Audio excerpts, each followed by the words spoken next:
யோனாவின் தீர்க்க தரிசன புஸ்தகம்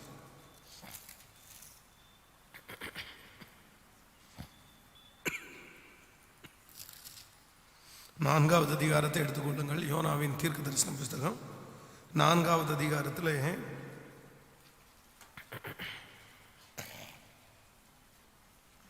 4வது வசனத்திலிருந்து நம்ம வாசிக்க போறோம். யோனாவின் தீர்க்க தரிசன புஸ்தகம் 4வது அதிகாரம் 4வது வசனத்திலிருந்து வாசிக்கலாமா? அப்பொழுது கர்த்தர், நீ எரிச்சலா இருக்கிறது, எல்லாரும் சேர்ந்து வாசிக்கலாமே, நல்லதோ என்று. பின்பு யோனா நகரத்திலிருந்து புறப்பட்டு நகரத்திற்கு கிழக்கே போய் அங்கே தனக்கு ஒரு குடிசையை போட்டுக்கொண்டு நகரத்திற்கு சம்பவிக்க போகிறதை நான் பார்க்க மட்டும் அதன் நிழலிலே உட்கார்ந்தான். யோனாவினுடைய தலையின் மேல் நிழல் உண்டாயிருக்கவும் அவனை அவனுடைய மனமடிவுக்கு நீங்களாக்கவும் தேவனாகிய கர்த்தர் ஒரு ஆமணக்கு செடியை முளைக்க கட்டளையிட்டு அதை அவன் மேல் ஓங்கி வளரும்படி பண்ணினார். அந்த ஆமணக்கின் மேல் யோனா மிகவும் சந்தோஷப்பட்டான். மறுநாளிலே கிழக்கு வெளுக்கும் போது நேரத்தில் தேவன் ஒரு பூச்சியை கட்டளையிட்டார். அது ஆமணக்கு செடியை அரித்து போட்டது. அதனால் அது காய்ந்து போயிற்று. சூரியன் உதித்த போது தேவன் உஷ்ணமான கீழ்காற்றை கட்டளையிட்டார். அப்பொழுது வெயில் யோனாவனுடைய தலையில் படுகிறதுனால் அவன் சோர்ந்து போய் தனக்குள்ளே சாவை விரும்பி, நான் உயிரோடு இருக்கிறதை பார்க்கிலும் சாகிறது நலமாயிருக்கும் என்றான். அப்பொழுது தேவன் யோனாவை நோக்கி, நீ ஆமனுக்கு நிமித்தம் எரிச்சலா இருக்கிறது நல்லதோ என்றார். அதற்கு அவன், நான் மரண பரியந்தம் எரிச்சலா இருக்கிறது நல்லதுதான் என்றார். அதற்கு கர்த்தர், நீ பிரயாசப்படாததும் நீ வழக்காததும் ஒரு ராத்திரியிலே முளைத்ததும் ஒரு ராத்திரியிலே அழிந்து போனதுமான ஆமணக்குக்காக பரிதபிக்கிறாயே.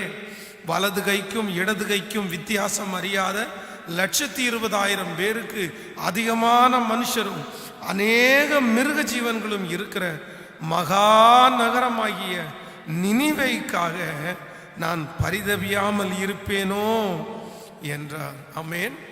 ஆண்டவருடைய பிள்ளைகளே, இந்த வேத பகுதி நமக்கு எல்லாருக்கும் தெரிந்த வேத பகுதி. யோனா என்கிற ஒரு தீர்க்கதரிசி, அவனுடைய வாழ்க்கையிலே ஆண்டவர் அவனை ஒரு பட்டணத்திலே தீர்க்கதரிசியாய் கர்த்தர் அவனை அனுப்புகிறார். ஆனால் அந்த பட்டணத்திலே அவன் கடந்து போகாமல், அந்த பட்டணத்துக்கு நான் போக மாட்டேன் அப்படின்னு தன்னுடைய இருதயத்திலே ஒரு மிகப்பெரிய வைராக்கியம் கொள்ளுகிறான். என்னால் அதை செய்ய முடியாது அப்படின்னு சொல்கிறான்.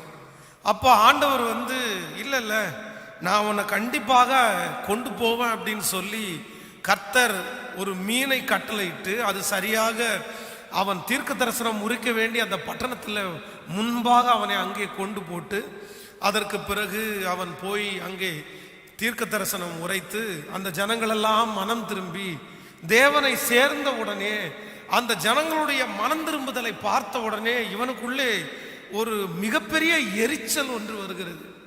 அப்போ ஆண்டவர் அவனை டீல் பண்ற ஒன்றை குறித்து வேதத்தில் நம்ம வாசிக்கிறோம்.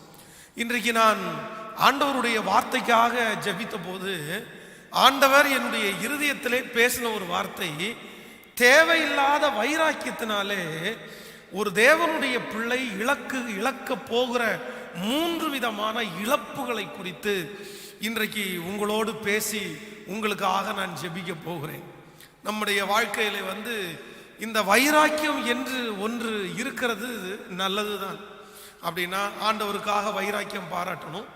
சங்கீதக்காரனாகிய தாவீது சொல்லும்போது ரொம்ப அழகாய் சொல்லுகிறான், ஆண்டவராகிய தேவனுக்கு ஒரு ஆலயத்தை கட்டுவதற்கு முன்பாக என்னுடைய படுக்கையாகிய கட்டிலின் மேல் ஏறுவதில்லை அப்படின்னு ஒரு பெரிய பொருத்தனை பண்ணி அதில் அவன் ரொம்ப வைராக்கியமாக இருந்தான். ஆனால் ஆண்டவருடைய சித்தமே இல்லை என்றாலுமே அந்த ஆலயத்திற்கான பொருட்கள், அந்த ஆலயத்திற்காக பணங்கள் எல்லாவற்றையும் ஆண்டவர் அவனுக்கு கட்டளையிட்டார்.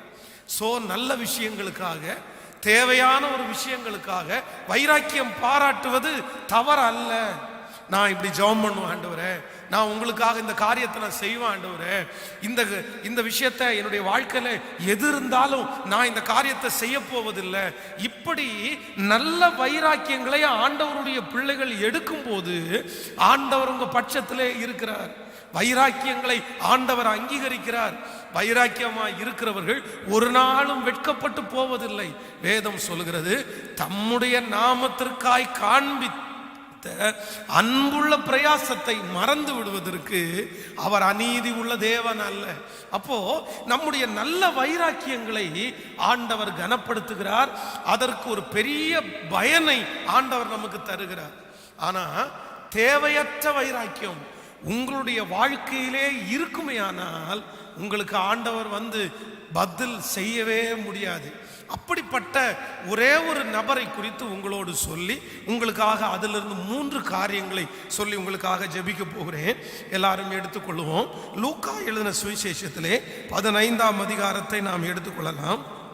லூக்கா எழுதின சுவிசேஷம் 15ஆம் அதிகாரத்திலே நாம் ஒரு சில வசனங்களை நம்ம வாசிக்க போகிறோம். எல்லாரும் எடுத்துக்கொள்ளுங்கள். லூக்கா எழுதின சுவிசேஷம் 15ஆம் அதிகாரத்திலே 21வது வசனத்திலிருந்து நம்ம வாசிக்க போகிறோம். குமாரன் தகப்பனை நோக்கி, தகப்பனே, பரத்திற்கு விரோதமாகவும் உமக்கு விரோதமாகவும் பாவம் செய்தேன். இனி உம்முடைய குமாரன் என்று சொல்லப்படுவதற்கு நான் பாத்திரன் அல்ல என்று சொன்னான். அப்பொழுது தகப்பன் தன் ஊழியக்காரனை நோக்கி, நீங்கள் உயர்ந்த வஸ்திரத்தை கொண்டு வந்து இவனுக்கு உடுத்தி இவன் கைக்கு மோதிரத்தையும் கால்களுக்கு பாதரட்சியும் போடுங்கள். கொழுத்த கன்றை கொண்டு வந்து அடியுங்கள். நாம் புசித்து சந்தோஷமாய் இருப்போம். என் குமாரனாகிய இவன் மரித்தான், திரும்பவும் உயிர்த்தான், காணாமற் போனான், திரும்பவும் காணப்பட்டான் என்றார். அப்படியே அவர்கள் சந்தோஷப்பட தொடங்கினார்கள். அவனுடைய மூத்த குமாரன் வயலில் இருந்தான். அவன் திரும்பி வீட்டிற்கு சமீபமாய் வருகிற போது கீத வார்த்தியங்களையும் நடன கழிப்புகளையும் கேட்டு ஊழியக்காரில் ஒருவனை அழைத்து இது என்ன என்று விசாரித்தான். அதற்கு அவன், உம்முடைய சகோதரன் வந்தார், அவர் மறுபடியும் சுகத்துடனே உம்முடைய தகப்பனாரிடத்திற்கு வந்து சேர்ந்தபடினாலே அவனுக்காக கொழுத்த கன்றை அடிப்பித்தார் என்றான். அப்பொழுது அவன் கோபம் அடைந்து உள்ளே போக மனதில்லாதிருந்தான். தகப்பனோ வெளியே வந்து அவனை வருந்தி அழைத்தான். ஆண்டவருடைய பிள்ளைகளே, இந்த இளையகுமாரனுடைய சம்பவத்தை குறித்து நமக்கு எல்லாருக்குமே தெரியும். தன் தகப்பனாரிடத்திலே ஆஸ்திகளை எடுத்துக்கொண்டு அவன் தூர தேசத்திற்கு போய் அங்கே அந்த ஆஸ்திகளை அவன் துன்மார்க்கமாய் செலவழித்து எல்லாவற்றையும் இழந்து, தன்னுடைய தகப்பனார் அவனுக்கு சம்பாதித்து கொடுத்த மொத்த சொத்துக்களையும் இழந்து இப்பொழுது ஒரு வெறுமையாக்கப்பட்டவனாக, மனம் திரும்பினவனாக தன்னுடைய தகப்பனாரிடத்திலே மீண்டும் அவன் வருகிறான். அப்போ மீண்டும் வந்து தகப்பனாரிடத்தில் மன்னிப்பு கேட்குறான். உமக்கு விரோதமாகவும் பரத்திற்கு விரோதமாகவும் நான் பாவம் செய்தேன். இனி உம்முடைய பிள்ளைன்னு சொல்றதற்கு எனக்கு தகுதி இல்லை. உம்முடைய வேலைக்காரரில் ஒருவனாக என்னை வச்சிட்டா போதும் அப்படின்னு தாழ்மையாய் தன்னுடைய மகன் வந்து தன்னிடத்திலே மன்னிப்பு கேட்கறதுனால அவனுடைய தகப்பனார் இல்லை இல்லை இல்லை, நான் உன்னை பிள்ளையாய்தான் நான் அவனை அங்கீகரிப்பேன் என்று அவனுக்காக வஸ்திரத்தை கொடுத்து பாதரட்சிகளை கொடுத்து அவனுக்காக கொழுத்த கன்றை அடிப்பிக்கிறார். ஆனா தகப்பனாரோடே இருந்த மூத்த மகன் இப்பொழுது வெளியிருந்து வர்றாரு. வரும்போது வீட்டில் ரொம்ப சந்தோஷமான ஒரு நிகழ்ச்சி நடக்கிறது. இவர் ஒருவேளை நான் நினைக்கிறேன் காலையிலிருந்து அவர் போயிட்டு எல்லா வேலையும் செஞ்சுட்டு உழைச்சிட்டு சாயந்தரமா களைத்து போய் தன்னுடைய வீட்டுக்கு வந்திருப்பார். தூரம் போயிட்டு வந்த உடனே தனக்கே தெரியாம தன்னுடைய வீட்டில் ஒரு பெரிய சந்தோஷமான நிகழ்ச்சி நடக்கிறத பார்த்து ஒருத்தனை கூப்பிட்டு கேட்குறாரு, என்னாச்சு, என்ன இவ்வளோ பேர் கூடியிருக்காங்க? உடனே அவன் சொல்றான், உன்னுடைய சகோதரன் திரும்பவும் வந்ததுனால உங்க அப்பா அதற்காக ஒரு பெரிய ஃபங்க்ஷன் கொண்டாடுறாரு அப்படின்னு. ஆனால் இவனுக்குள்ளே இருந்த ஒரு மிகப்பெரிய வைராக்கியம், என் சகோதரன் என்னுடைய தகப்பனாருடைய சொத்து எல்லாத்தையுமே வாங்கிட்டு போயிட்டான், அவன் எல்லாத்தையுமே அழிச்சிட்டான். ஆனா இத்தனை நாட்களும் நான் என்னுடைய தகப்பனாரோட இருந்து கஷ்டப்படுறேன், எனக்காக அவர் ஒரு ஆட்டை கூட அடிக்கல. எனக்கு ஒரு நாள் கூட என்ன சந்தோஷமா இருக்கிறதுக்கு என் தகப்பனார் என்னை விடவே இல்லை. ஆனா அவ்வளோ பெரிய தப்பு பண்ணிட்டு எல்லாத்தையும் அழிச்சிட்டு வந்த இந்த சகோதரனுக்கு இப்படி பண்றாரே, நான் எப்படி அவனை மன்னிக்க முடியும் அப்படின்ற அந்த ஒரே ஒரு வைராக்கியம். நம்பர் 1, முதலாவதாக வேதம் சொல்லுகிறது, அத்தனை நாட்களும் அவன் சம்பாதித்து வைத்திருந்த அனைத்தையுமே ஒரே ஒரு வைராக்கியம் இழக்க பண்ணிவிட்டது, இழக்க பண்ணிருச்சு. அத்தனை நாட்களும் தன்னுடைய தகப்பனாரிடத்திலே எல்லாவற்றையும் அவன் சம்பாதித்தான். அவங்க அப்பா சொல்றாரு, என்னுடையது எல்லாம் உன்னுடையதா இருக்கிறது, எல்லாமே உன்னுடையதான்ப்பா. உன்னுடைய சகோதரனுக்கு கொடுத்தது முடிஞ்சிருச்சு, அவனுக்கு கொடுக்கறதுக்கு இனி என்னிடத்துல எதுவுமே இல்லை. இப்ப இருக்கிற சொத்து, இப்ப இருக்கிற ஆடு மாடுகள், இப்ப இருக்கிற லாபங்கள் அத்தனையும் உனக்குரியது. ஆனா தன்னுடைய வாழ்க்கையிலே தன்னுடைய சகோதரன் பேரிலே இருக்கிற ஒரு மிகப்பெரிய வைராக்கியம் அவனுடைய வாழ்க்கையிலே அத்தனை நாட்களும் சம்பாதித்த ஆசீர்வாதத்தை ஒரே நாளில் தொலைச்சு அவனை அனுபவிக்க முடியாமல் விடாமல் போயிருச்சு. இன்றைக்கு இந்த ஜபத்தில் இருக்கிற ஆண்டவருடைய பிள்ளைகளே, உங்களுக்கு யாரோ ஒருத்தர் பேரில் வைராக்கியமா இருக்கலாம், உங்கள் சொந்தங்களா இருக்கலாம், உங்களுடைய நண்பர்களா இருக்கலாம், இல்லைன்றால் உங்களுடைய அம்மா அப்பா இருக்கலாம், உன்னுடைய கணவனா இருக்கலாம், மனைவியா இருக்கலாம். இல்ல நான் அவங்கள மன்னிக்க முடியாது, நான் அவங்கள்ட்ட இறங்கி போக முடியாது. அப்படிப்பட்ட ஒரு வைராக்கியத்தை உங்களுடைய மனதிலே நீங்கள் வைத்திருப்பீர்களே, ஆனால் ஒன்று நினைத்துக் கொள்ளுங்கள், வைராக்கியத்தினால இழக்கிறது அவங்க கிடையாது. வைராக்கியமா இருக்கிற ஒரு மனுஷன் தன்னுடைய வாழ்க்கையிலே இருக்கிற அநேக ஆசீர்வாதங்களை இழந்து போகிறார்கள், இழந்து போகிறார்கள். அது உங்களுக்கு தெரியாது, ஆரம்பத்தில் உங்களுக்கு தெரியாது. சிலர் நினைக்கிறாங்க நான் பேசாம இருக்கிறது கெத்து அப்படின்னு நினைக்கிறாங்க. அவங்களுக்கு முன்னாடி நான் இறங்கி போகாம இருக்கிறது நல்லது அப்படின்னு நினைக்கிறாங்க. நான்லாம் எதுக்காக அவனுக்கிட்ட இறங்கி போகணும்? அப்படியெல்லாம் இறங்கி போக வேண்டிய அவசியமே இல்லை. ஏன்னா அவன் பெரிய ஆழா, அவன் என்ன பெரிய இவனா? அப்படியெல்லாம் ஒன்றும் ஆக போறதில்லை, அவனால எனக்கு ஒன்றும் நடக்க போறதில்லை.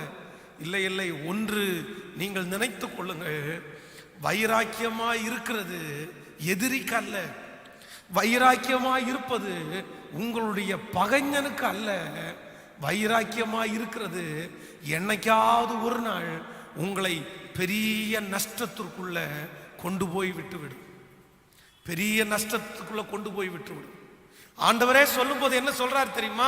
காணிக்கை போடும்போது கர்த்தர் சொல்றாரு, நீ ஒருவேளை உன் சகோதரன் பேரிலே உனக்கு ஒரு குறை உண்டாயிருக்குமே, ஆனால் நீ காணிக்கை பெட்டியில காணிக்கையை போடாம அந்த காணிக்கையை பெட்டியினுடைய பக்கத்துல வைத்துட்டு நீ முன்பு போய் உன் சகோதரனிடத்துல ஒப்புரவாகிட்டு பின்பு உன் காணிக்கையை செலுத்து, அப்போ நான் அந்த காணிக்கையை அங்கீகரிப்பேன் என்று கர்த்தர் வாக்கு கொடுக்கிறார்.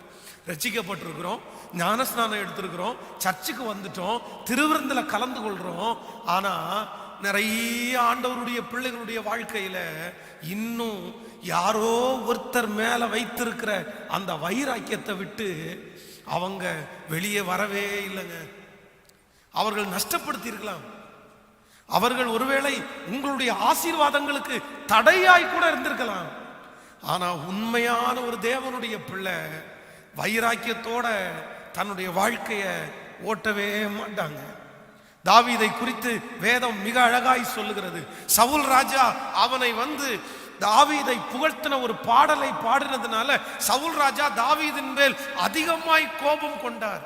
வைராக்கியம் வச்சிருக்கிறாரு, என்னைக்காவது ஒரு நாள் அவனை அழிக்கணும், அவனை கொல்லணும் அப்படின்னு முடிவெடுத்து தாவீதை துரத்தி கொண்டே போகிறார்.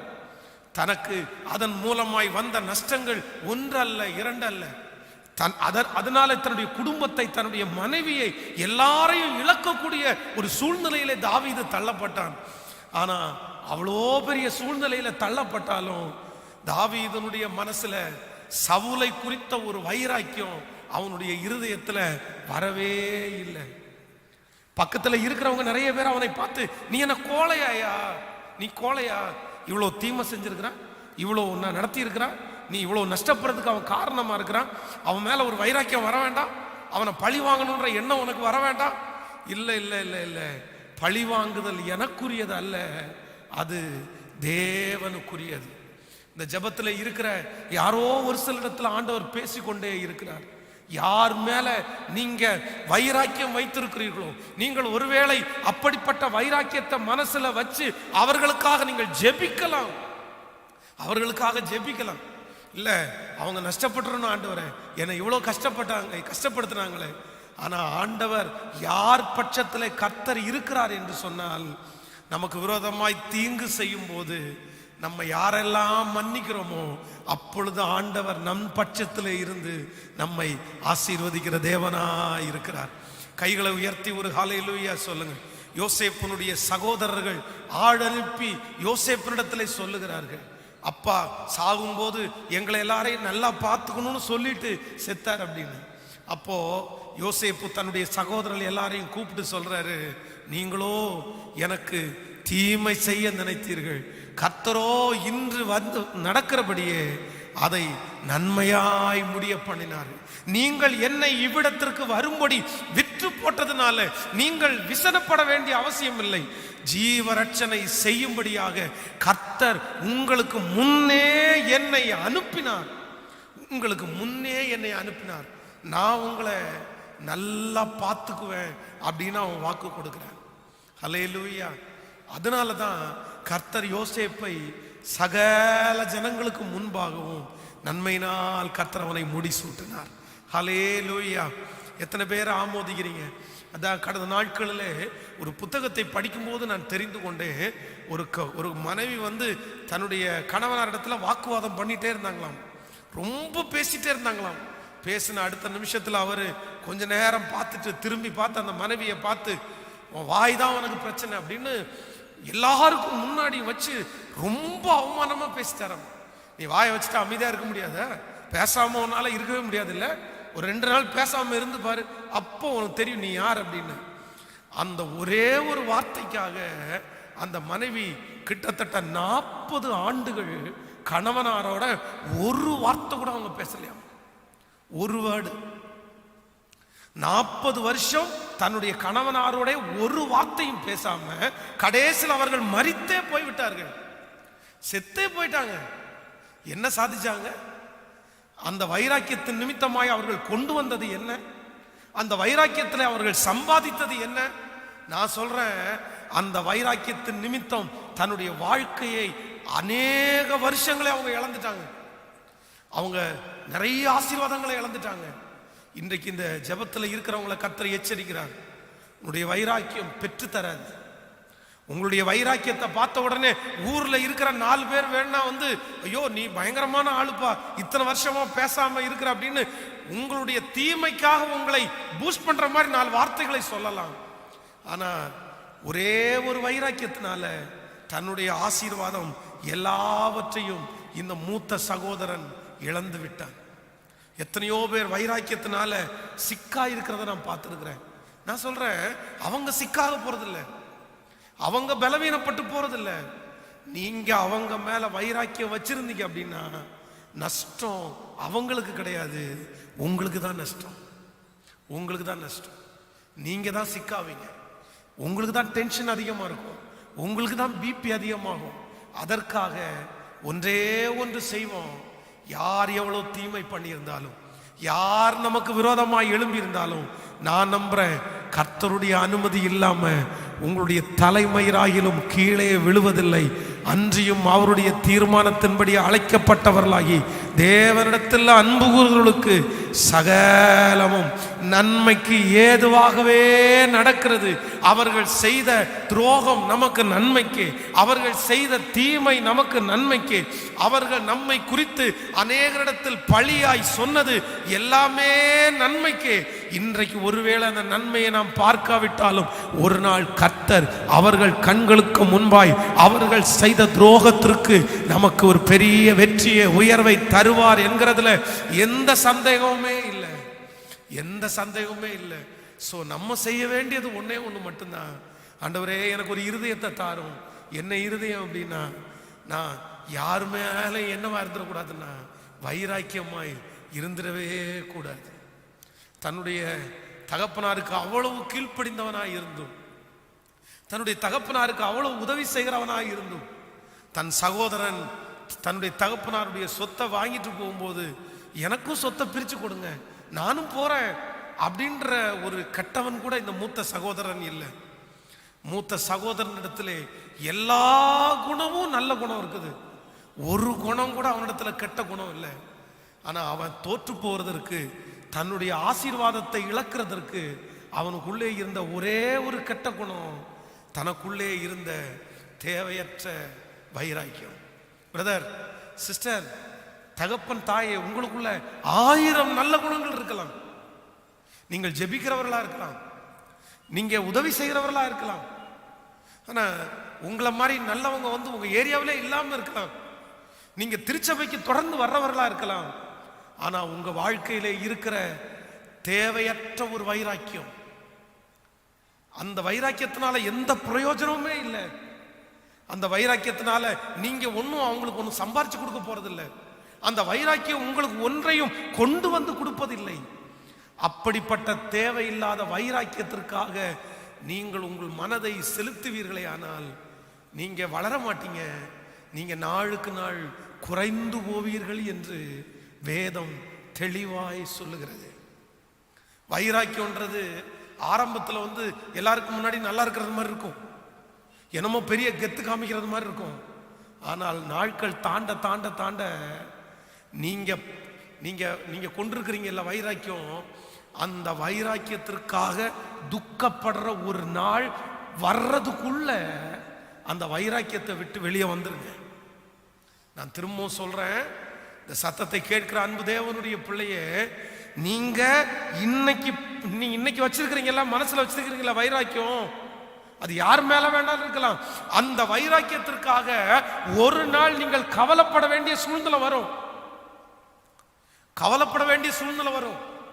தேவையில்லாம நம்ம இப்படி இருந்துட்டோமோ, தேவையில்லாம வைராக்கியமா இருந்துட்டோமோ, தேவையில்லாம பேசாம இருந்துட்டோமோ, இன்னைக்கு இப்படிப்பட்ட சூழ்நிலையில வர்றதற்கு நான் அன்னைக்கு எடுத்த அந்த வைராக்கியம் தான் காரணமோ, அன்னைக்கு பேசி இருக்கலாம் போல, அன்னைக்கு மன்னிச்சிருக்கலாம் போல, அன்னைக்கு தாழ்ந்து போயிருக்கலாம் போல அப்படின்னு நீங்க நினைக்கக்கூடிய ஒரு சூழ்நிலையிலே தள்ளப்படுவதற்கு முன்பாக உங்களுக்குள்ளே யார் மேலேயாவது ஒரு வைராக்கியம் உங்களுக்கு இருக்குமே ஆனால் இன்றைக்கே ஆண்டவருடைய சமூகத்தில் சொல்லுங்க, ஆண்டவரே, கெட்ட விஷயத்திற்காக நான் ஒரு நாள் என்ன பண்ண மாட்டேன்னா வைராக்கியம் பாராட்டவே மாட்டேன்.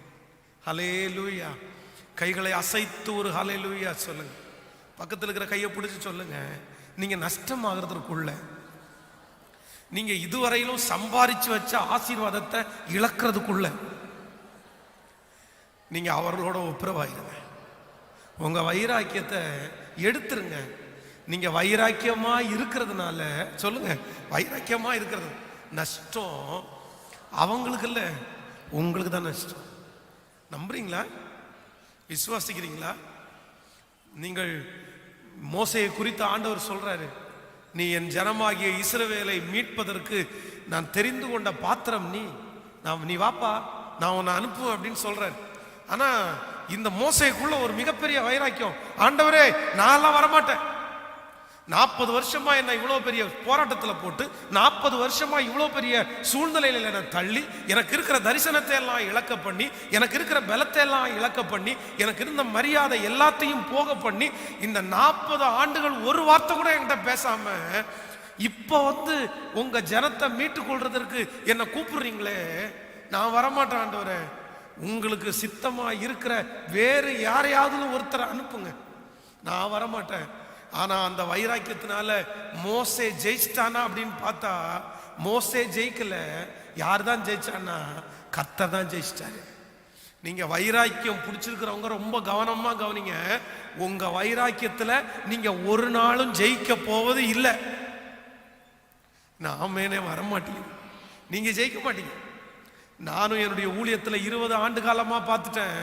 இந்த 20 வருஷமா யார் வைராக்கியம் பாராட்டிட்டு இருக்காங்களோ அவர்களுடைய வைராக்கியத்தினால கடைசியில 5 காசுக்கு பிரயோஜனம் இல்லாம போயிருக்காங்க.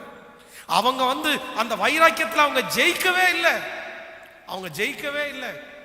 அவருடைய வைராக்கியத்துல அவங்க ஸ்ட்ராங்கா இருந்தாங்க. நான் இந்த வைராக்கியத்தை விட்டு எல்லாம் மாற மாட்டேன் அப்படின்ட்டு இருந்தாங்க. மன்னிப்பு கேட்க வந்து காலில் விழுந்ததுக்கு அப்புறம் கூட நான் மன்னிக்க மாட்டேன். நான் எதுக்கு மன்னிக்கணும்? கொஞ்சம் துரோகமா பண்ண உன்னால எனக்கு இன்னும் ஆக வேண்டியதில்லை. அப்படிப்பட்ட அநேகரை என்னுடைய ஊழியத்தில் பார்த்துருக்கிறேன். அவங்க ஜெயிக்கவே இல்லைங்க. அவங்க ஜெயிக்கவே இல்லை. இன்றைக்கு கர்த்தர் இந்த வார்த்தையை தெளிவாய் பேசுகிறார். உங்க வைராக்கியத்தினால நீங்க தோற்றுதான் போவீங்களே தவிர ஜெயிக்க மாட்டீங்க. அதற்கு பதிலாய் உங்களுக்கு துரோகம் பண்ண, உங்களுக்கு எதிராக இருந்த அந்த மனுஷனை பார்த்து, பரவாயில்லப்பா நீ அப்படி பண்ணதுனால தான் நான் இன்னைக்கு நல்லா இருக்கேன், நீ அன்னைக்கு பண்ணதுனால தான் நான் இன்னைக்கு கொஞ்சம் ஜெபம் பண்றேன், அந்த சூழ்நிலையில் நீ என்ன பேசினதுனால தான் மனுஷன் யார் அப்படின்றத நான் கண்டுபிடிச்சேன். அதான் சங்கீதக்காரனாகிய தாவீது சொல்லும்போது சொல்லுகிறான், நான் உபத்திரவப்பட்டது எனக்கு நல்லது, ஆதலால் உம்முடைய பிரமாணங்களை கற்றுக்கொண்டேன். நீ என்ன அப்படி பண்ணல அப்படின்னா நான் கண்டிப்பா இப்படி வந்திருக்க மாட்டேன். அதனால அப்படின்னு சொல்லி போய் கை கொடுத்துட்டீங்க அப்படின்னா அவங்க கண்களுக்கு முன்பாகவே ஆண்டவர் உங்கள் தலையை நிமிர பண்றதற்கு வல்லவராயிருக்கு. கையை மேல உயர்த்தி எல்லா இடத்துலையும் சொல்லுங்க, ஆண்டவரே எனக்கு தேவையற்ற வைராக்கியம் எனக்குள்ள வரவே கூடாது. சொல்லுங்க, சத்தமா சொல்லுங்க, எல்லாரும் முழு பலத்தோட சொல்லுங்க, ஆண்டவரே தேவையற்ற வைராக்கியம். எல்லாரும் முழு இருதயத்தோட சொல்லுங்க, தேவையில்லாத வைராக்கியம் என் இருதயத்துக்குள்ள வேண்டாம் ஆண்டவரே, அதை என்னிடத்திலிருந்து எடுத்து போடும் ஆண்டவரே. அப்பா அந்த காரியத்திற்காக நான் வைராக்கியம் பாராட்டுவது தவறுன்னு எனக்கு தெரியல, எனக்கு ஒரு கிருபையை தாரும், இப்பொழுது ஒரு இரக்கத்தை தாரும் ஆண்டவரே. எனக்கு அப்படிப்பட்ட குணம் என்னை விட்டு வெளியே போகட்டும் என்று சத்தமாய் எனக்கு அப்படிப்பட்ட ஒரு கிருபை வேணும். அப்ப எதற்காகவும் தேவையற்ற காரியத்திற்கு நான் வைராக்கியமா இருந்துடவே கூடாதுப்பா. ஆமென் சொல்லுங்க. இந்த விஷயத்துல நான் தியானித்த போது என்னுடைய இருதயத்தில் ஆண்டவர் பேசின முதல் வார்த்தை, இந்த மூத்த சகோதரன் தன்னுடைய சகோதரனிடத்திலே இருந்த அந்த வைராக்கியத்தினால அவன் பெற்றுக்கொள்ளவில்லை, அவன் இழந்து விட்டான். நம்பர் 2, இரண்டாவதாக இன்னொரு காரியத்தை கூட நம்ம வாசிக்க போறோம். அதே லூக்கா எழுதின சுவிசேஷம் 15ஆம் அதிகாரத்திலே வாசிக்கலாமா? 28வது வசனத்திலிருந்து வாசிக்கலாம். அப்பொழுது அவன் கோபம் அடைந்து உள்ளே போக மனதில்லாதிருந்தான். தகப்பனோ வெளியே வந்து அவனை வருந்தி அழைத்தான். அவன் தகப்பனுக்கு பிரதியுத்தரமாக, இதோ இத்தனை வருஷ காலமாய் நான் உமக்கு ஊழியம் செய்து ஒரு காலம் உம்முடைய கற்பனை மீறாதிருந்தும் என் சிநேகிதரோடே நான் சந்தோஷமாய் இருக்கும்படி நீர் ஒரு காலம் எனக்கு ஒரு ஆட்டுக்குட்டியாவது கொடுக்கவில்லை. வேசிகளிடத்தில் உம்முடைய ஆஸ்தியை அழித்து போட்ட உம்முடைய குமாரனாகிய இவன் வந்த உடனேயே கொளுத்த கன்றை இவனுக்காக அடிப்பித்தீரே என்றான். அதற்கு தகப்பன், மகனே நீ எப்போதும் என்னோடு இருக்கிறாய், எனக்குள்ளதெல்லாம் உன்னுடையதாய் இருக்கிறது. உன் சகோதரனாகிய இவனோ மரித்தான், திரும்பவும் உயிர்த்தான், காணாமற் போனான், திரும்பவும் காணப்பட்டான். ஆனபடினாலே நாம் சந்தோஷப்பட்டு மகிழ்ச்சியாய் இருக்க வேண்டுமே என்று சொன்னான் என்றார். கவனிங்க, ஆதலால் நாம் சந்தோஷப்பட்டு மகிழ்ச்சியாய் இருக்க வேண்டுமே என்றார். நம்பர் 2, இரண்டாவதாக அந்த வீட்டிலே தன்னுடைய சகோதரன் வந்த உடனே இதுவரையிலையும் அந்த வீட்டில் ஏதோ ஒரு சந்தோஷம் பறிபோனது. அந்த சந்தோஷம் அந்த வீட்டில் இல்லை. ஆனா என்றைக்கு இந்த இளைய குமாரன் தன்னுடைய தகப்பனாரிடத்திற்கு வந்தானோ அன்றைக்கே அந்த வீட்டுக்கு என்ன வந்துச்சுன்னா ஒரு மிகப்பெரிய சந்தோஷம் வந்துருச்சு. அதுவரையிலும் துக்கமாயிருந்த தகப்பனார் சந்தோஷப்படுகிறார். அவர் சந்தோஷமாய் இருக்கிறது மட்டுமல்ல, அங்கே வேலை செய்கிற வேலைக்காரர்களுக்கு சந்தோஷம் உண்டாயிருக்கிறது. ஆனா யார் தன்னுடைய சந்தோஷத்தை இழந்தா அப்படின்னா, யார் மற்றவங்க மேல வைராக்கியமா இருந்தானோ அவன் தன்னுடைய சந்தோஷத்தை பறி கொடுத்துட்டான். அவனால மகிழ்ச்சியா இருக்கவே முடியல. தன்னை சுற்றி ஒரு பெரிய சந்தோஷம் நடந்துட்டு இருக்குது. எல்லாரும் கைத்தட்டி சிரிக்கிறாங்க, எல்லாரும் நல்ல சாப்பாடு சாப்பிட்றாங்க, எல்லாரும் நல்ல நல்ல ட்ரெஸ் பண்ணியிருக்கிறாங்க. ஆனா அவ்வளவு தூரம் உழைத்தவன், நான் சொல்றேன் சந்தோஷமா இருக்க வேண்டிய நபர் இவர்தான்.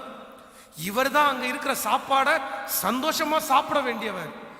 ஆனா சந்தோஷமா சாப்பிட வேண்டியவர், சந்தோஷமா அந்த வீட்டில் இருக்க வேண்டிய அந்த நபர் தன்னுடைய சந்தோஷத்தை இழந்துட்டு நிற்கிறாரு.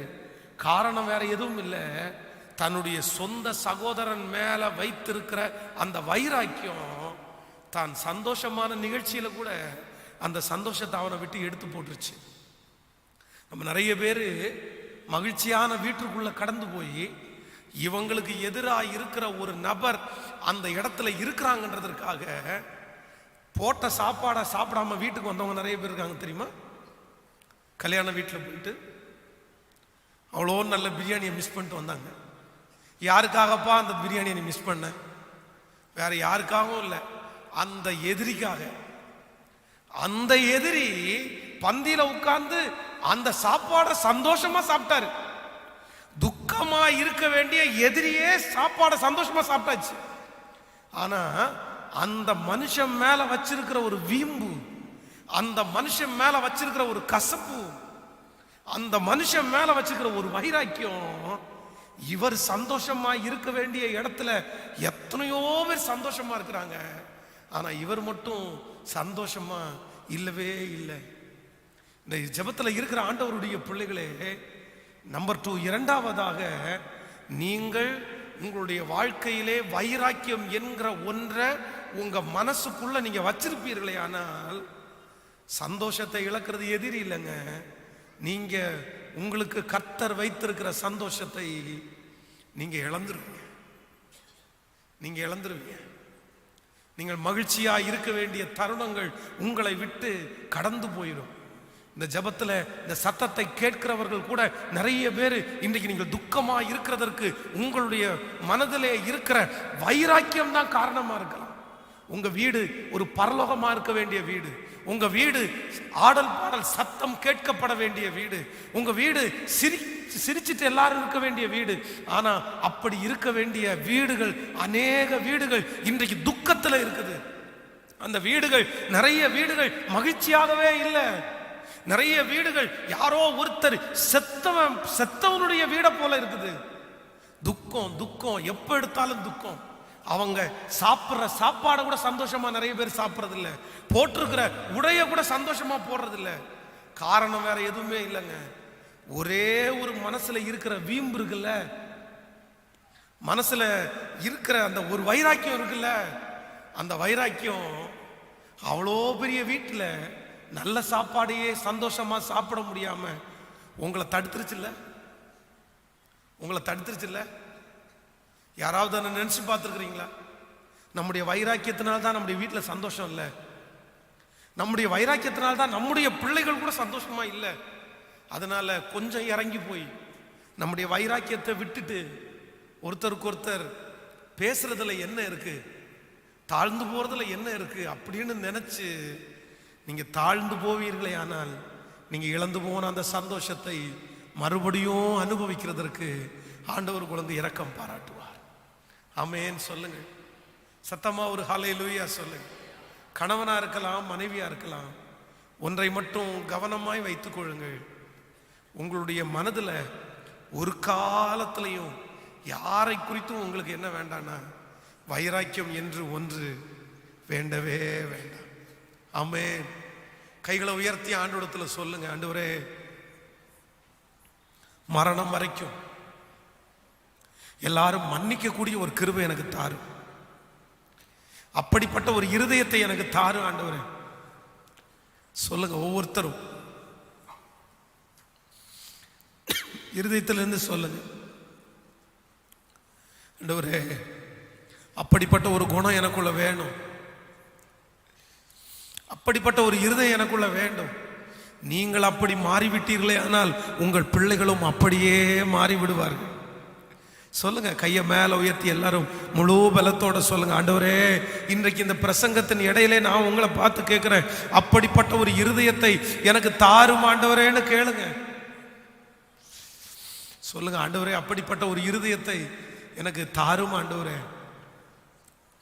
எனக்கு தாரும் ஆண்டவரே, எனக்கு தாரும் ஆண்டவரே. ஹல்லேலூயா.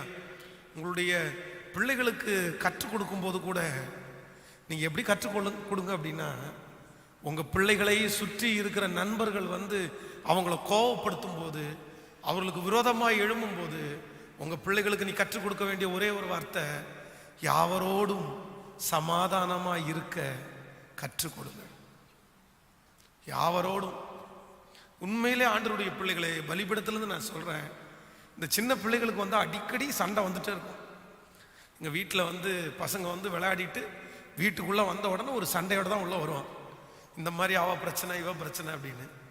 அப்போ ஒரு நாள் கூட அப்படியா அவ பிரச்சனை பண்ணிட்டாங்களா, இனி அவங்களோட நீ விளையாட போகக்கூடாது, அவங்களோட விளையாட போறத நிப்பாட்டிக்கோ அப்படின்னு நான் சொன்னதே இல்லை. நான் என்ன சொல்லுவேன் அப்படின்னா, எப்பா விளையாட்டு அப்படின்னா பிரச்சனை வர்றது சகஜம்தான்ப்பா, வரத்தான்ப்பா செய்யும். அவங்க என்ன ஒன்ன மாதிரி ஏசப்பா பிள்ளையா? அவங்க ஏசப்பா பிள்ளை இல்லை. ஒருவேளை ஏசப்பா பிள்ளையா இருக்கிற உனக்கே இப்படி மன்னிக்க முடியல அப்படின்னா அப்ப அவங்க எப்படி மன்னிப்பாங்க? அதெல்லாம் ஒன்றும் பெரிய பேசக்கூடாது. போ வீட்டை விட்டு வெளியே போய் முதல்ல அவங்களுக்கு கை கொடுத்து ஹலோ ஹாய்ன்னு சொல்லி ஒரு சாக்லேட்டை கொடுத்துட்டு வா, சரியா போயிடும் அப்படின்னு சொல்லி. உண்மையிலே என்னுடைய பிள்ளைகளுக்கு பல விஷயம் நான் அப்படிதான் படிப்பிச்சிருக்கேன். வெளியே போய் யாரோடையும் சண்டை போற்றவே வேணும். யாரை குறித்தினுடைய கசப்பையும் வைராக்கியத்தையும் மனசுல வைக்கவே வேண்டாம். நீ எதுக்கு வைக்கிற? அதனால உன் சமாதானம் ஏன்ப்பா கெட்டு போகுது? அதனால உன் சந்தோஷம் ஏன்ப்பா கெட்டு போகுது? நீ ஜாலியா இரு. அவங்க அப்படிப்பட்ட கேரக்டர் இருந்தா அதை அவங்கள கர்த்தர் பார்த்துக்கட்டும். அப்படிப்பட்ட ஒரு சூழ்நிலையிலே உங்கள் பிள்ளைகளை நீங்கள் வளர்ப்பீர்களே ஆனால் உங்க பிள்ளைகளுடைய எதிர்காலம் ரொம்ப வெற்றியா இருக்கும். ஆனா நம்ம நிறைய பேரண்ட்ஸ் என்ன பண்ணுவாங்க தெரியுமா? யாராவது ஒருத்தர் அப்படி பண்ணிட்டாங்களா, அவங்க மூஞ்சிலே இனி சொல்லுங்க, அவன் மூஞ்சிலே இனி முழிக்காத, அவன் வீட்டு வாசப்படிக்கு போகாத, அப்படியா சொன்னா அவன் சாகிற வரைக்கும் பேசாத, சாகிற வரைக்கும் அந்த பிள்ளையோட ஃப்ரெண்ட்ஷிப், அந்த பையனோட ஃப்ரெண்ட்ஷிப் உனக்கு இருக்கவே கூடாது. உடனே அந்த கசப்பை நம்முடைய பிள்ளைகளுக்குள்ள அப்படியே வளர்த்து அவனை ஒரு பெரிய பகையாளியா பார்த்தீங்க அப்படின்னா, அவன் 3ஆம் கிளாஸ் படிப்பான். ரோட்ல போகும்போது பக்கத்துல தெருவில் இன்னொரு 3ஆம் கிளாஸ் படிக்கிற பார்த்து முறைச்சிட்டு போவான். டேய் என்ன வயசு அவனுக்கு? அவனை பார்த்து நீ முறைச்சிட்டு போற. இது வேற யாரும் பண்ணதில்லை. அவங்க அம்மாவோ அப்பாவோ நல்லா இன்ஜெக்ஷன் போட்டு அவனை அப்படி வளர்த்துட்டான். இல்ல ஆண்டவருடைய பிள்ளைகளே, ஆண்டவருடைய பிள்ளைகளை பொறுத்த அளவில் தீமையான வைராக்கியன்ற ஒன்று இருக்கவே கூடாது. ஆமென் சொல்லுங்கள். கைகளை உயர்த்தி ஒரு ஹல்லேலூயா சொல்லுங்க. வைராக்கியத்தில் வீட்டில் 3 நாள் சோறு தின்னாம இருக்கிறவங்க இருக்கிறாங்கப்பா. இது எப்படிதான் இருக்கிறாங்கன்னு தெரியல. 3 நாளா வீட்டில் சாப்பிடல.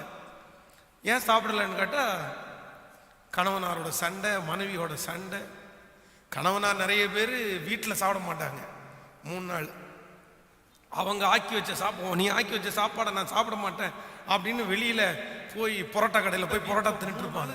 சோறு தின்னாம இருக்கு. ஆனா அவங்க துவைச்சு வச்ச துணியை போட்டுருவாங்க, அவங்க அயன் பண்ணி வச்சுக்கிற சட்டையை போட்டுருவாங்க, அவங்க நல்லா கிளீன் பண்ண அந்த பாத்ரூம்ல இவர் போய் உட்காருவார் மணி நேரமா. இவருக்கு எல்லாம் ஓகே. ஆனா இவருக்கு வைராக்கி என்ன பண்ண மாட்டாரு சொல்லுங்க. அதே மாதிரி நிறைய மனைவிகளும் அப்படிதான். 3 நாள் நான் சாப்பிட மாட்டேன், செஞ்சு வேணா ஆக்கி வேணா கொட்டுறேன், தின்னுட்டு போங்க, ஆனா நான் சாப்பிட மாட்டேன். எத்தனை நாள் தான் சாப்பிடாம இருக்கிறது? 3 நாள் தாண்டதுக்கு அப்புறம் திரும்பவும் எல்லாத்தையும் மறந்துட்டேன் அப்படின்ட்டு திரும்ப கிச்சன்ல போய் நம்ம சொல்றேன், நம்மளால ரொம்ப நாள் வைராக்கியமா இருக்க முடியாது. ஸோ சந்தோஷத்தை இழக்கிறதற்கு முன்பாக இந்த ஜபத்தில் இருக்கிற யாரோ ஒருத்தரிடத்துல ஆண்டவர் தெளிவா பேசுறாரு. மகளே உன்னுடைய வைராக்கியம், மகனே உன்னுடைய வைராக்கியம் உன் சந்தோஷத்தை பாதி உன்னை விட்டு எடுத்து போயிடுச்சு. நீ மகிழ்ச்சியா இருக்க வேண்டிய வருஷங்கள் உன் தலையிலே துக்கத்தோட கழிஞ்சிட்டு இருக்குது. ஒரே ஒரு வைராக்கியம் உங்களை அப்படி நடத்திருச்சு. யாருடைய பேச்சையும் கேட்காதீங்க. வைராக்கியம் என்கிறது சுற்றி இருக்கிற மனிதனுடைய பேச்சை கேட்டு வரவே கூடாது. உலகத்திலே உன்னை சுற்றி இருக்கிற எல்லாரும் நல்லவர்கள் அல்ல. உங்களை உங்களை நன்றாய் அவர்களுக்கு முன்பாக புகழ்த்தி பேசுகிற எல்லாரும் நல்லவர்கள் அல்ல. அவங்க நல்லவங்க இல்லப்பா, அவங்க நல்லவங்க இல்லப்பா. அவங்க சொல்ற வார்த்தைக்காக நீங்க வைராக்கியமா இருப்பீர்களே ஆனால் இன்னும் உங்க சந்தோஷத்தை இழந்துருவீங்க. ஸோ இன்னைக்கு இந்த ஆராதனை முடிக்கிறதற்கு முன்பாக நீங்க யாரிடத்துல நீங்க வைராக்கியமா இருக்கிறீங்களோ அவங்களிடத்துல போய் ஒப்புரவாகி நீங்க மன்னிச்சு, அவங்க ஒருவேளை சாரி கேட்கலன்னா கூட நீங்க சாரி கேட்டு இனி இருக்கிற நாளையாவது நீங்கள் சந்தோஷமாய் வாழ்வீர்களே ஆனால் உங்களுக்கு வெற்றியா இருக்கும். ஆமேன்னு சொல்லுங்கள். ஈசாக்க பகைச்சவங்க வெறுத்தவங்க அவனிடத்துல வந்து நிற்கும்போது அவன் கேட்கிறான், நீங்க என்ன பகைச்சிங்கல்ல, என்ன வெறுத்தீங்கல்ல, இப்ப ஏன் என்னிடத்திற்கு வந்தீர்கள்? உடனே அவங்க சொல்றாங்க, நிச்சயமாய் கர்த்தர் உம்மோடு கூட இருக்கிறார் என்கிறதை கண்டோம். அடுத்த நிமிஷத்திலேயே ஈசாக்கு அப்படியே இறங்கிட்டான். சரிப்பா சரிப்பா சரிப்பா, நீங்க ஏசேக்க தூத்துட்டீங்க, சித்தனாவில் எனக்கு அதுலயும் எனக்கு நஷ்டத்தை உண்டு பண்ணீங்க, சரி பரவாயில்ல, நீங்க வந்துட்டீங்கல்ல, இப்ப நம்ம சந்தோஷமா இருப்போம்னு சொல்லிட்டு வேதம் சொல்லுகிறது, அவர்களுக்கு எல்லாருக்கும் அவன் விருந்து பண்ணினான். நான் நம்புறேன், நீங்க மட்டும் உங்க வைராக்கியத்தை விட்டு வெளியே வந்துட்டீங்க அப்படின்னா நீங்க இதுவரையிலும் பார்த்திராத ஒரு மகிழ்ச்சியை உங்க வீட்டில் கண்டிப்பா நீங்க பார்ப்பீங்க. ஆமேன்னு சொல்லுங்க. எனக்கு யார் மேலே என்ன இல்லைன்னா எனக்கு வைராக்கியம். சொல்லுங்க எல்லாருமே. ஆண்டவரை பார்த்து சொல்ல முடியுமா அந்த வார்த்தையை? இப்ப அந்த ஜெபத்தில் இருக்கிற எத்தனை பேர் சொல்ல முடியும்? உங்க இருதயத்தை தொட்டு, எனக்கு யார் மேலையும் வைராக்கியம் இல்லை, இப்ப பேசணும்னா கூட பேசிடுவேன். நான் சொல்றேன், காணிக்க கூட ஆண்டவர் ஏத்துக்க மாட்டாராமா, அப்போ உங்களை எப்படி ஏத்துக்குவாருன்னு கேட்கிறேன். கசப்போட நீங்க ஜெபிக்கிற ஜெபம் கூரைய தாண்டாது. கசப்போட நீங்க ஆண்டவருக்கு பிரியமாய் வாழவே முடியாது. எத்தனை நீங்க கை தட்டினாலும், எத்தனை அல்லேலியா போட்டாலும், எத்தனை ஸ்தோத்திரம் போட்டாலும், கசப்போட நீங்க இருப்பீர்களே ஆனால் ஆண்டவர் உங்களுக்காக எதையும் செய்ய முடியாது. ஆண்டவரை வந்து யாரும் பரீட்சை பார்க்கவே வேண்டாம்.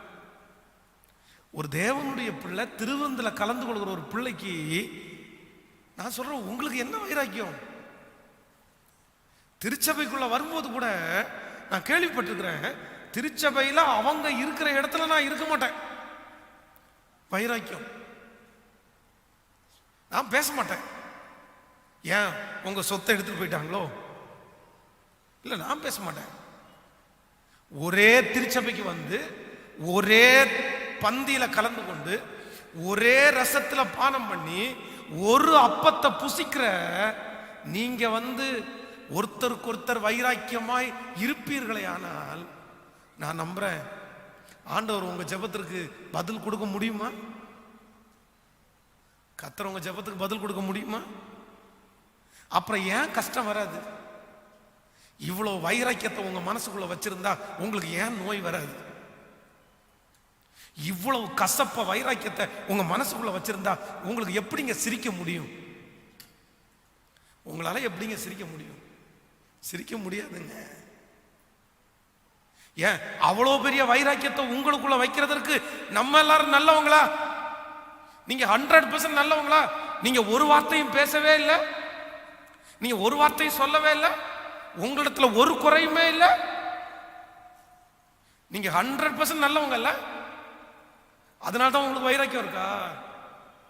நம்முடைய அக்கிரமம் 1000, நம்முடைய அநியாயங்கள் 1000, நம்ம செய்த தவறுகள் 1000, ஆண்டவர் மட்டும் உங்கள் பேர்ல வைராக்கியம் உள்ளவராய் இருப்பாரே ஆனால் நம்ம நிறைய பேர் உயிரோட கூட இருக்க முடியாது. ஆனா அவர் இறங்குகிறார். எல்லாரும் நீங்க ஜெபிங்க, ஆண்டவரே இந்த 2021வது வருஷம் நான் யார் மேலையும் வைராக்கியம் வச்சுக்கவே மாட்டேன்.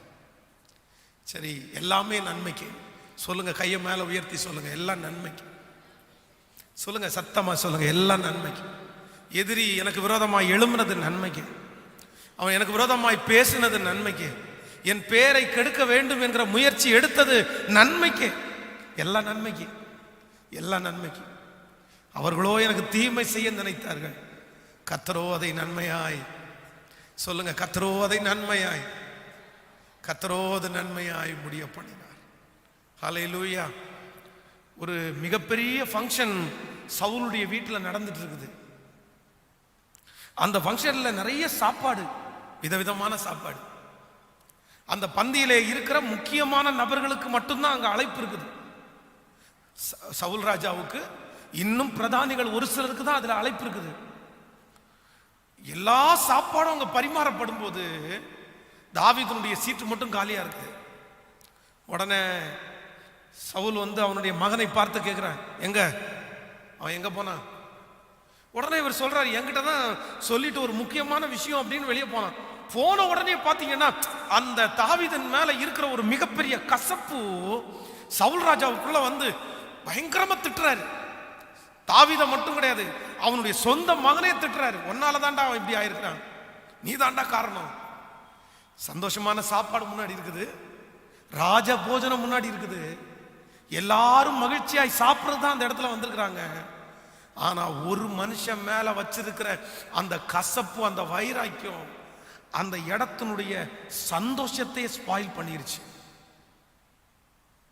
இன்றைக்கு இருக்கிற அன்பு தேவனுடைய பிள்ளைய, உங்க ஒரே ஒரு நபரால உங்க வீட்டில் இருக்கிற மற்றவங்களுடைய சந்தோஷமும் ஸ்பாயில் ஆயுதில்ல. உங்களால அவங்களும் சந்தோஷமா இருக்க முடியறது இல்ல. சந்தோஷத்தோட ஆரம்பிக்கப்பட்டது துக்கத்தோட முடியுதில்ல. ஏன் இப்படி இருக்காங்க? ஏன் இப்படி இருக்காங்க? நீங்க ஒருவேளை அப்படி இருக்கிறீங்க, பரவாயில்ல, அவங்களாவது சந்தோஷமா இருக்கட்டுமே, அவங்களாவது நல்லா சாப்பிடட்டுமே. உங்களுடைய ஒரே ஒருத்தருடைய ஒப்புரமா ஆகாமை குடும்பத்தில் இருக்கிற எல்லாருக்கும் துக்கத்தை கொடுக்கும் போது அப்படிப்பட்ட வைராக்கியம் உங்களுக்குள்ள வேண்டவே வேண்டாம், யாருக்குள்ளையும் வேண்டாம். அப்படிப்பட்ட வைராக்கியம் வேண்டாம். ஹல்லேலூயா. கைகளை உயர்த்தி சொல்லுவோம். கண்கள் தூய்மையாக்கும் கர்த்தர் உம்மை பார்க்கணும், காதுகள் கேட்க செய்யும் கர்த்தரும் குரல் கேட்கணும், காதுகள் கேட்க செய்யும் கர்த்தரும் குரல் கேட்கணும். சொல்லுவோம், உகந்த காணிக்கையாய், உகந்த காணிக்கையா ஒப்பு கொடுத்தேனையா, சுகந்த வாசனையா, ஓ நுகர்ந்து மகிழுமையா, உகந்த காணிக்கையா, உகந்த காணிக்கையா ஒப்பு கொடுத்தேனையா, சுகந்த வாசனையா, நுகர்ந்து மகிழும். முடிஞ்சவங்க கையை உயர்த்தி தகப்பனை உம்பிடத்து, தகப்பனை உம்பிடத்து, தகன பலியானே, எஸ் எல்லாரும் பாடுவோம். தகப்பனை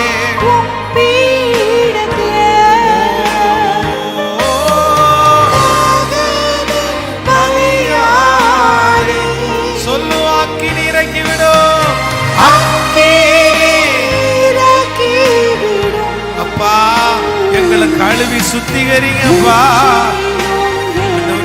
எங்களுக்கு யாரு மேல வைராக்கியம் வேணாம் ஆண்டவரே.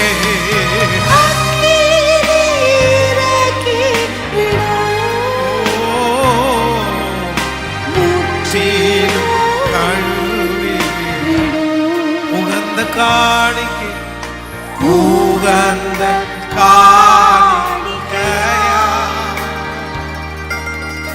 ஒப்பு கொடுத்து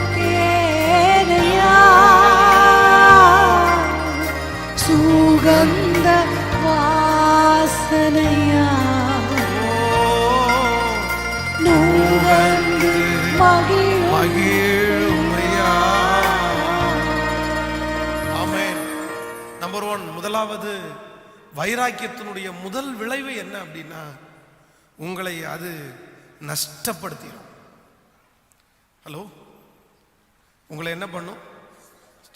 நீங்க தான் பலவீனமாவீங்க, நீங்க தான் ரொம்ப சிக்காவீங்க, உங்க மனசு தான் ரொம்ப பாதிக்கப்படும், நீங்க தான் மனநோயாளியா மாற்றப்படுவீங்க, உங்க மனசு ரொம்ப கஷ்டப்படும்.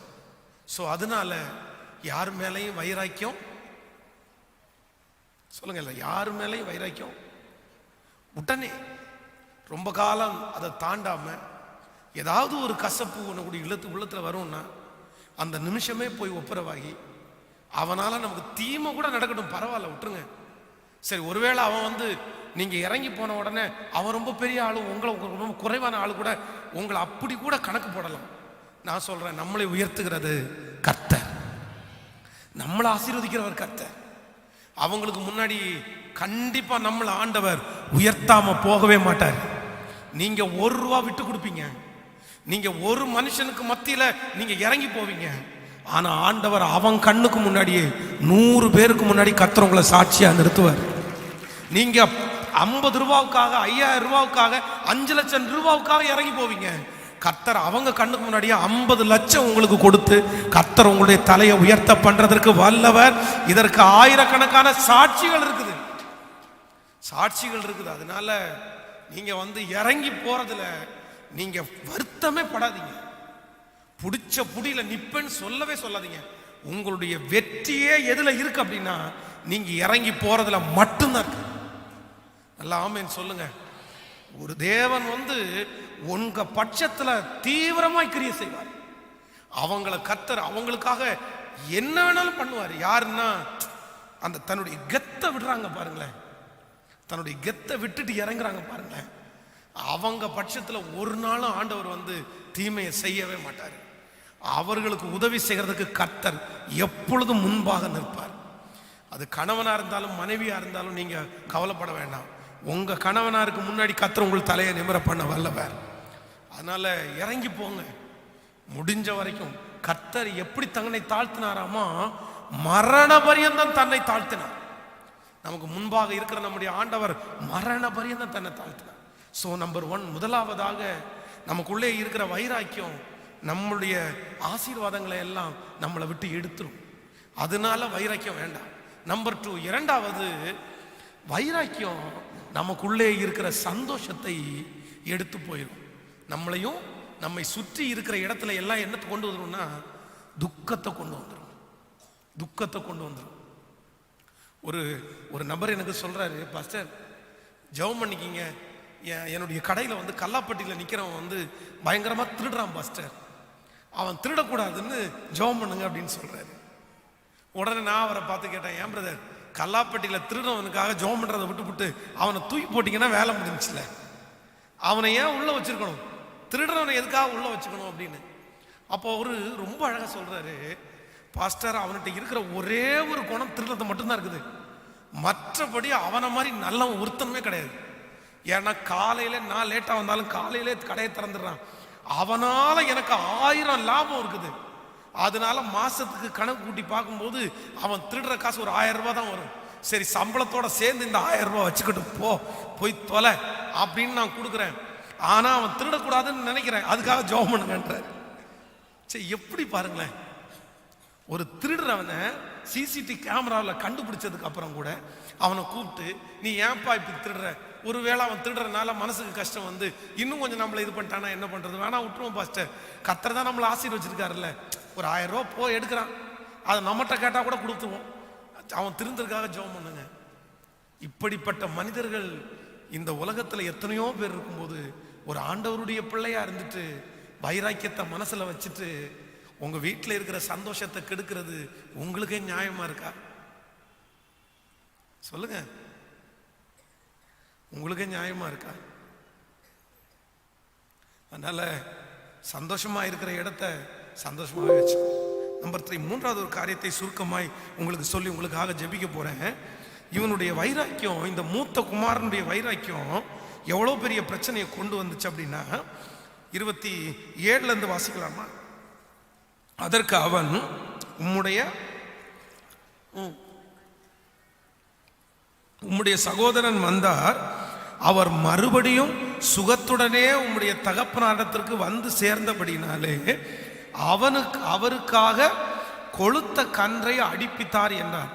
அப்பொழுது அவன் கோபம் அடைந்து உள்ளே போக மனதில்லாதிருந்தான். தகப்பனோ வெளியே வந்து அவனை வருந்தி அழைத்தான். அப்பொழுது அவன் கோபம் அடைந்து உள்ளே போக மனதில்லாதிருந்தான். தகப்பனோ வெளியே வந்து அவனை வருந்தி அழைத்தார். ஹலோ, இதுவரையிலையும் அவங்க அப்பா யாருக்காக தான் கவலைப்பட்டிருக்கிறாரு?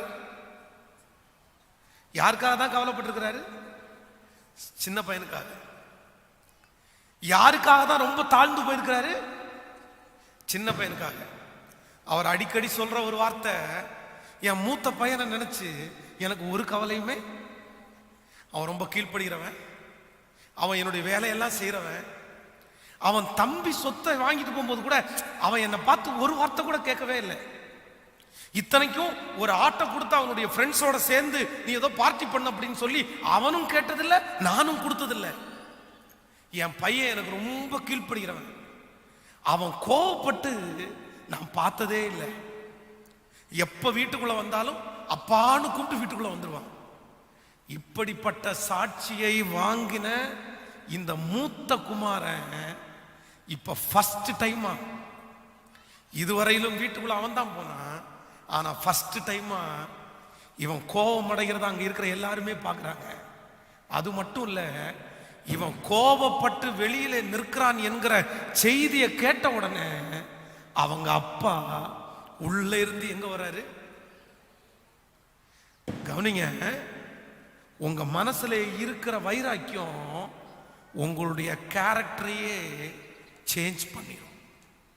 ஜாக்கிரதை. நீங்க கோவப்படாத நபர், நீங்க இறங்கி போகிற ஒரு நபர், நீங்க விட்டு கொடுக்கிற ஒரு நபர். ஆனா இன்னொருத்தர் மேல நீங்க வச்சிருக்கிற வைராக்கியம், நீங்க கோவப்படாதவங்க கோவப்படுவீங்க. நீங்க எப்பவுமே தாழ்ந்து போறவங்க அப்படி போக மாட்டீங்க. இவன் பாருங்க, இந்த மூத்த குமாரனுடைய முழு கேரக்டரையும் அந்த ஒரே ஒரு வைராக்கியம் ஒரு நிமிஷத்துல மாத்தி போயிடுச்சு. இந்த ஜெபத்துல இருக்கிற யாரோ ஒருத்தருக்கு ஆண்டவர் பேசுறாரு, உன்னுடைய கேரக்டர் இதானா? உங்களுடைய கேரக்டர் இதானா? நீங்க இவ்வளவு கோவப்படுற ஆளா? நீங்க வேண்டா வெறுப்பாதான் உங்க குடும்பத்தை பார்க்கிற ஒரு ஆளா? நீங்க உங்க பிள்ளைகளை கவனிக்காத ஒரு ஆளா? உங்களுக்கு சம்பாதிக்கணும் அப்படின்ற லக்கே இல்லாத ஆளா? ஆனா நான் நம்புறேன், இந்த சத்தத்தை கேட்கிற நிறைய பேருடைய வாழ்க்கையில உங்களுடைய கேரக்டரை அந்த மனுஷன் மேல நீங்க வச்சிருக்கிற வைராக்கியம் மாத்திருச்சு. நீங்க இப்படிப்பட்ட ஆளே கிடையாது. உங்களை குறித்து நிறைய பேர் சாட்சி சொல்றாங்க. ஒரு நாள் நீங்கள் சாட்சியா தான் இருந்தீங்க. உங்களுக்குள்ள நிறைய லக்கு, உங்களுக்குள்ள நிறைய ஜபம், உங்களுக்குள்ள நிறைய வேத வசனம். ஆனா உங்களுடைய வீட்டிலே இருக்கிற இல்ல வெளியே இருக்கிற யாரோ ஒரு நபர் மேல நீங்க வச்சிருக்கிற வைராக்கியம் இன்னைக்கு உங்களுடைய ஜபத்தை உங்களை விட்டு எடுத்துருச்சுல்ல. அந்த வைராக்கியம் தானே உங்களை வீட்டில் என்னத்தை ஜெபம் பண்ணி என்னத்தை கண்டோம், என்னத்தை ஜெபம் பண்ணி நம்மளை என்னத்தை தூக்கி தலையில வைக்க போறாங்க, என்னத்தை சமைச்சு நம்மளை என்னத்தை தூக்கி தலையில வைக்க போறாங்க. அது கிடக்கட்டும், அது போட்டும், அதை விட்டுரு, அது சம்பாதிக்க வேணாம். என்னமோ வாழ்றோம், என்னமோ இருக்கிறோம், என்னமோ பிள்ளைகளை பார்த்து நீ வாழ்ந்தா வாழு அப்படின்ற கேரக்டருக்கு தள்ளப்படுவதற்கு அநேகருடைய வாழ்க்கையில மிக முக்கியமான காரணம் யாரோ ஒருத்தர் மேல வச்சிருந்த வைராக்கியம். ஸோ நான் என்ன சொல்றேன் அப்படின்னா, இந்த வைராக்கியத்தை விட்டு நீங்க வெளியே வரணுன்றதற்கு உங்களுக்கு சொல்ற ஒரு மிகப்பெரிய ஆலோசனை, நீங்க இந்த வைராக்கியத்திலேயே இருந்தீங்க அப்படின்னா உங்களுடைய குணம் வேற மாதிரி மாற்றப்பட்டு போய்விடும். இப்போ கெட்டவன் நல்லவன் ஆயிட்டான், ஆனா நல்லவன் சொல்லுங்க, உங்களுக்கு முன்னாடி இருக்கிற நிறைய கெட்டவங்க நீங்க நல்லவன் ஆகிட்டாங்க. நிறைய பேர் நல்லவங்க ஆயிட்டாங்க. ஆனா நீங்க தான் உங்களுக்கு முன்னாடி யாரா தெரியுங்க. ஏன் அவன்கிட்ட ஏன் பேசணும், அவன்கிட்ட ஏன் சொல்லணும்? இவ்வளவு பண்ணிட்டு இப்படி நடிக்கிறானே, இவ்வளவு பண்ணிட்டு நல்லவனாட்டு இருக்கானே அப்படின்ற அவங்க மேல வச்சிருக்கிற அந்த கசப்பு, எரிச்சல், அவங்க மேல வச்சிருக்கிற வைராக்கியம் இன்னைக்கு நிறைய பேருக்கு முன்பாக உங்களை தவறான பிம்பமாய் காண்பித்து விட்டுருச்சு. அதற்காக தான் ஆண்டவர் இன்னைக்கு பேசுறாரு, யார் மேலையும் உனக்கு என்ன வேண்டாம், நான் வைராக்கியம். ஆமென் சொல்லுங்க, சத்தமா சொல்லுங்க. அவங்க உங்ககிட்ட சண்டை போட்டுட்டு வீட்டுக்கு போய் முடிக்கிறதுக்குள்ள, சண்டை போட்டு அந்த தெருவை கடக்கிறதுக்குள்ள போய் கையை பிடிச்சி ஒப்புரவாகிறவர்கள் தான் உண்மையான ஆண்டவருடைய பிள்ளைகள். ஒப்பு கொடுக்கிறவங்க மட்டும் நான் நம்புறேன் கர்த்தர் ஆசீர்வதிக்க விரும்புகிறார். யார ஆண்டவர் ஆசீர்வதிக்க விரும்புகிறாருன்னா, ஈசாக்கை போல யாருடைய மனசுல எல்லாம் வைராக்கியத்தை களைஞ்சு போட்டு ஐ எம் ரெடி பாஸ்டர் அப்படின்னு சொல்றாங்களோ அவங்கள ஆசீர்வதிக்கிறதுக்கு கர்த்தர் இந்த ஆலயத்தில் தீவிரமா இருக்கிறாருன்னு நான் நம்புறேன். எனக்கு யார் மேலையும் கசப்பு இல்லை, எனக்கு யார் மேலையும் வைராக்கியமும் இல்லை. எனக்கு நடந்ததெல்லாம் எதற்காக தான் நடந்திருக்கு அப்படின்னா சொல்லுங்க, நன்மைக்காகவே நடந்திருக்கிறது. சிமையை தூசிக்கும் போது தாவீது அப்படிதான் சொல்றான், சிமையை தூசிக்கட்டும், அவன் தூசிக்கணும்னு கர்த்தர் அனுமதிச்சிருக்கிறார். கர்த்தர் அனுமதிச்சிருக்கிறார். காரணம் இல்லாம அவங்க சண்டை போடல சிஸ்டர். காரணம் இல்லாம உங்களுடைய கணவனார் உங்களை வருத்தப்படுத்தல, உங்க மனைவி உங்களை வருத்தப்படுத்தல. ஒரு நோக்கத்தை கர்த்தர் வச்சிருக்கிறார். எல்லாரும் தேவ சமூகத்தில் ஒப்பு கொடுக்கிறவங்க மட்டும் எழும்பி நின்று கொஞ்சம் முன்பாய் கடந்து வந்து ஆண்டவருடைய சமூகத்தில் முழு இருதயத்தோடு, அநேக நாட்களாக உங்களுடைய வாழ்க்கையில் இருக்கிற ஜெப தடைகள் இன்றைக்கு மாற்றப்படும் என்று நான் நம்புகிறேன். நீங்க ஒப்புரவாகிற அடுத்த நிமிஷத்துல அந்த ஜெபங்கள் கேட்கப்படும். அம்மா கிட்ட பேசலையா, அப்பா கிட்ட பேசலையா, மனைவியின் இடத்துல கணவன் இடத்துல பேசலையா, எத்தனை நாள் உங்க உடம்ப நீங்களே இப்படி கெடுத்துட்டு இருப்பீங்க?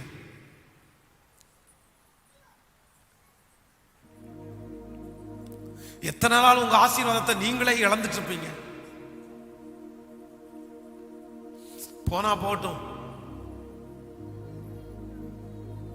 நான் ஜெயிச்சேன்னு அவனுக்கு தெரியாம இருக்கலாம், பரவாயில்ல.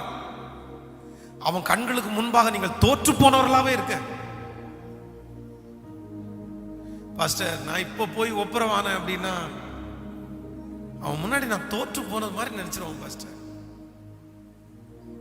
நான் சொல்றேன், தோற்று போறதுன்றது அவங்க டிசைட் பண்றது இல்ல,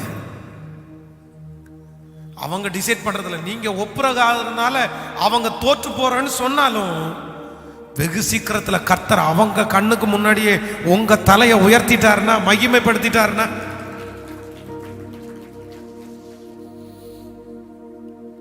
முடிஞ்சவங்க கையை உயர்த்தி ஐ சரண்டர் ஆல், நான் என்ன முழுவதுமாக ஒப்பு கொடுக்கிறேன் ஆண்டவரே. யார் மேலையும் எனக்கு கசப்பு இல்லப்பா, யார் மேலையும் எனக்கு வைராக்கியமே இல்லப்பா. எனக்கு எதுக்கு அந்த வைராக்கியம்? சொல்லுங்க முழு பலத்தோடு.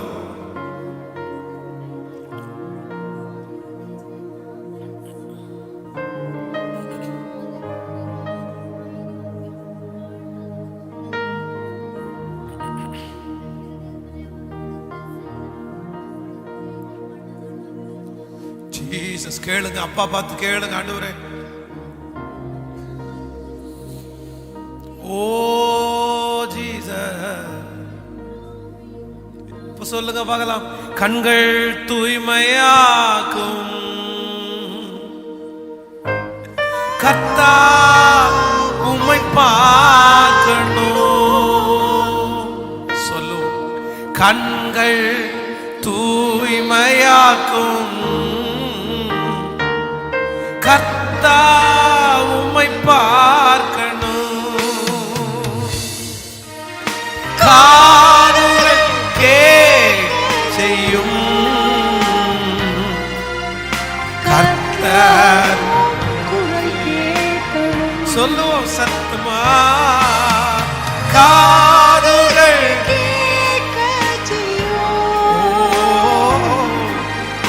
கர்த்தர் குரல் கேட்க.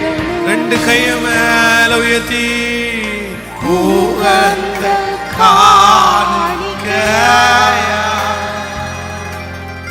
ஒப்பு கொடுத்தேனையா. சுகந்த வாசனையா Jesus. நுகர்ந்து மகிழும் ஐயா. வேண்டாத பலவீனங்கள், வேண்டாத பலவீனங்கள் ஆண்டவா வைக்கிறேன். எல்லாரும் சொல்லுவோம். வேண்டாத பலவீனங்கள் ஆண்டவா வைக்கின்றேன். மீண்டும் தலை தூக்காமல், மீண்டும் தலை தூக்காமல் மாண்டு மடியட்டுமே. மாண்டு மடியட்டும், மாண்டு மடியட்டும், மாண்டு மடியட்டும். தலை தூக்காமல் மாண்டு மடியட்டும். உகந்த காணிக்கையா உகந்த காணிக்கையா இயேசுவே. ஒப்பு ராஜா, கொடுத்தேனையா. ராஜாவே. சுகந்த வாசனையா நுகர்ந்து மகிழும் ஐயா. ஒரு நிமிஷம் எல்லாரும் கவனிங்கள். ஆபிரகாமை விட்டு லோத்து பிரிந்து போகிறார். ஆபிரகாம் லோத்தை பார்க்க சொல்றாரு, நீ வலதுபுறம் போனால் நான் இடதுபுறம் போறேன், நீ இடதுபுறம் போனா நான் வலதுபுறம் போறேன். ஆனா லோத்து ஆபிரகாமை பார்த்து என்ன கேட்டிருக்கணும் அப்படின்னா, ஐயா நீங்க தான் அழைக்கப்பட்டவர், உங்க கூட வந்தவன் தான் நான், நீங்க எங்க போகணும்னு சொல்லுங்க, நான் போயிடுறேன். அதான் அதுதான் முறை. ஆனா லோத் அப்படி செய்யல. கண்ணை திறந்து பார்த்தா சோவாருக்கு போகும் வழி மட்டும் அங்க சோதோம் கொமோரா பட்டணம் வந்து கர்த்தருடைய தோட்டத்தை போல செழிப்பா இருக்கிறத பார்த்த உடனே அவரை டிசைட் எல்லாம் பண்ணல, போலாமான்லாம் கேட்கல. நான் இந்த பக்கத்தை தெரிந்து கொள்றேன் அப்படின்னு தெரிஞ்சுக்கிட்டாங்க. ஆபிரகாம் இருக்கிறது ஃபுல்லா வனாந்தரம், இவன் இருக்கிறது ஃபுல்லா செழிப்பான இடம். இவருக்கு வனாந்தரம்னா புல்லே இருக்காது, இவங்களுடைய வருமானமே ஆடு மாடுகள் தான். ஆனா இங்க இவனுடைய ஆடு மாடுகளுக்கு எல்லாம் கிடைக்கும். ஆபிரகாம் ஒண்ணுமே யோசிக்கல, போயிட்டான். திடீர்னு இப்போ வந்து சோதோம் குமார பட்டணத்தை சிறையாக்கப்படும் போது லோத்துவை சேர்த்து பிடிச்சிட்டு போறாங்க. நம்மளா இருந்தா என்ன பண்ணிருப்போம் அப்படின்னா, ஆசீர்வாதம்னு காமிச்ச உடனே வாயை திறந்து அப்படியே போயிட்டான். வளர்த்து விட்டவன கண்ணு தெரியல, அவன் பாட்டுக்கு டிசைட் பண்ணிட்டு என் ஆடு மாடுகள் என்ன சாப்பிடணும்னு அவன் யோசிக்கல. உனக்கு வேணும்டா, இதுவும் வேணும், இதுக்கு மேலே வேணும், கடவுள்னு ஒருத்தர் இருக்காருல்ல அப்படின்னு நம்ம சொல்லியிருப்போம். ஆனா ஆபிரகாம் தனக்கு அவன் மேல ஒரு கசப்பும் இல்லை, ஒரு வைராக்கியமுமே இல்லை. தன்னுடைய வீட்டுல சின்ன பிள்ளைங்க கம்ப பிடிக்கிறது கத்துக்கொண்டு அவங்கள கூட கூட்டிட்டு ஸ்ட்ரெயிட்டா போய் அந்த ராஜாக்களோட யுத்தம் பண்ணி தன்னுடைய சகோதரனை மீட்டுட்டு வந்துட்டானா. மீட்டுட்டு வந்ததுக்கு பிறகும் எங்கேயோ ஒரு இடத்துல லோத்து வந்து ஃபீல் பண்ணதாவோ இல்லை இனி உங்க கூட இருக்கிறனானோ சொல்லல. அதற்கு பிறகு அந்த சோதோம் குமார பட்டணம் அழிய போகுது. ஆனா ஆபிரகாம் கெஞ்சுறாரு, ஆண்டவரே துன்மார்க்கரோட சேர்ந்து நீதிமான்களையும் அழிப்பது உமக்கு தூரமா இருப்பதாக. ஏன் அப்படின்னா, என் மனசுல யாரை குறிச்சும் வைராக்கியம், வேதம் சொல்லுது, ஆண்டவர் ஆபிரகாமை பார்த்து சொல்றாரு, இந்த பூமியில எம்மட்டு இருக்குதோ அம்மட்டும் நீ நடந்து திரி, நீ கால் மிதிக்கும் எல்லா தேசத்தையும் நான் உனக்கு சுதந்திரமாய் கொடுப்பேன். லோத்தினுடைய குடும்பம் இந்த உலகத்துல வெற்றியா வாழல, ஆனா ஆபிரகாமுடைய சன்னதி இன்று வரைக்கும் வெற்றியா வாழுது.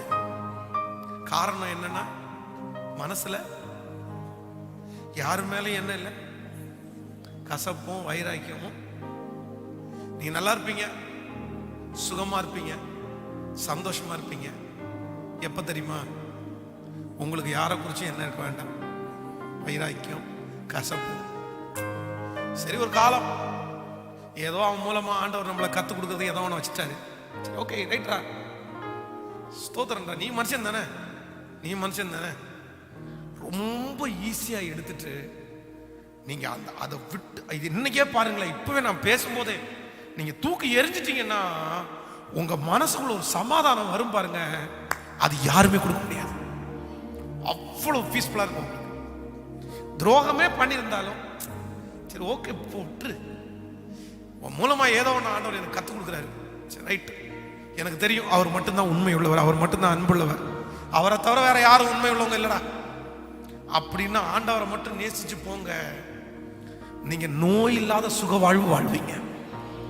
உங்களுக்கு நோயே வராது, நோயே வராது.